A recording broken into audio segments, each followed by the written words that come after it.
ప్రభుత్వం ఏదైనా దాన్ని కంటిన్యూ చేయాలి.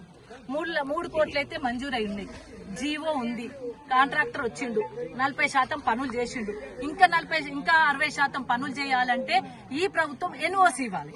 ఈ ప్రభుత్వం ఎన్ఓసి ఇస్తే, ఒక లెటర్ ఇస్తే, నో అబ్జెక్షన్ సర్టిఫికెట్ ఇస్తే ఆ కాంట్రాక్టర్ పనిచేస్తా ఉంటుంది.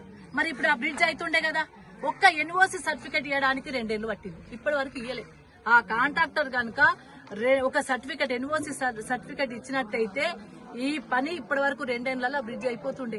సగం పని అయిపోయిన పని మళ్ళీ చేయమా మనం? ఒక ప్రభుత్వంలో సగం పని అయిపోతే మిగతా వచ్చిన ప్రభుత్వం దాన్ని అందిపుచ్చుకొని తాండావాసుల కోసమన్నా ఆ పని చేయాలి. మీకెందుకు ఇంత కక్ష? ఆ పని చేసిన దాన్ని పూర్తి చేస్తే ఈ రోజు ఈ విపత్తు జరగకపోతుండే, ఆ బ్రిడ్జ్ కంప్లీట్ అవుతుంటే విపత్తు జరగకపోతుండే. ఆ 80 లక్షల వర్క్ అయిపోయింది, ఇప్పటికే దాదాపు 80 లక్షల వర్క్ అయింది. ఆ వర్క్ అయిన దానికి ఎన్ఓసి ఇవ్వమంటుండ్రు, బిల్లులు ఇవ్వమనిలే. నో అబ్జెక్షన్ సర్టిఫికెట్ ఇస్తే నేను బ్రిడ్జ్ కంప్లీట్ చేస్తానని ఆయన 2 ఏళ్ల కిందట చెప్పిండు. 2 ఏళ్ల సర్టిఫికెట్ అయితే ఇస్తలేడు. గాళ్ల పని నేనెందుకు చేస్తా అంటారట. ఇది వాళ్ళ పని కాదు, తాండవుల పని. తాండవులకు రోడ్డుకు బ్రిడ్జ్ అయ్యే పని.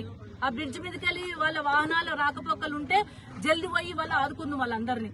ఆ బ్రిడ్జ్ సగమైంది, సగం చేసినా మా గవర్నమెంట్ పోయింది. మరి మొత్తం పని అయితే చేయించాల్సిన బాధ్యత మీది. టెండర్ అయింది, పని అయింది, 40% పని అయింది. ఓన్లీ దాన్ని ఎన్ఓసి ఇస్తే సరిపోతుండే. అది ఇవ్వలేకపోవడం వల్ల కూడా ఈ రోజు ఇబ్బంది వచ్చింది. దయచేసి ఇప్పటికైనా ప్రభుత్వాన్ని నేను రిక్వెస్ట్ చేస్తా ఉన్నాను, కలెక్టర్ గారు స్పందించాలి. అదేవిధంగా మరి ఇరిగేషన్ శాఖ వాళ్ళు స్పందించాలి.